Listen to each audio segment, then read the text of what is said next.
ఉబ్బాగానే ముసలోడు ఊరేసుకొని వచ్చినట్లే ఉంది కదా నా కథ. కచ్చరంలో ఊరికి పోవడానగానే సంకలు గుద్దుకుంటా కచ్చరం ఎక్కిన. చిన్నప్పుడు మా అమ్మోళ్ళు గిట్లనే కచ్చరంలో ఊరికి పోయేటోళ్ళట. మా పొలం జంబుకోట మా మామ వచ్చిండు మద్దునూరికి. పొలం నాటైనాక తెల్లారే మబ్బుల బయలుదేరినాం అమ్మమ్మల ఇంటికి. మోసేటోనికి లేని నొప్పి చూసేటోనికి అన్నట్లు అందరు ముఖాలు చూడాలి. ఆడికే ఈడుదాకా మాకయ్యే చూసుడు. అబ్బా చిన్న మానవ అనిపించలే నాకైతే. ఇప్పుడు కామెంట్లల్లా ఏం తెలియని బ్యాచ్ ఒకటి దిగుతుంది, ఎట్లా రాగం చేస్తుర్రు ఓస ఉచ్చుకుంటారని. నా అవి మా ఫ్యామిలీలో ఒక మెంబర్స్ లెక్క. వాటిని ఎంత జాగ్రత్త చూసుకుంటామో అది మాకే తెలుసు. మీరు రంది పెట్టుకోకూడదు దాంట్లో వీటి గురించి. అమ్మ పెద్దమ్మ మామ నేను కచ్చరంలా పోతుంటే చిన్నతనంలో మా మామలతో తిరిగిన రోజులు యాదకొచ్చినాయి.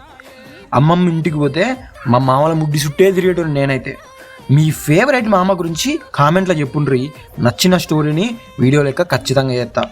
సరే ఇది కూడా చెప్పుర్రి, మీరు కచ్చరంలా ఊరికి ఎప్పుడైనా వెంటరా? పోతే ఎవరితోని వేరు, ఎంత దూరం వేరు? ఉంటా మరి.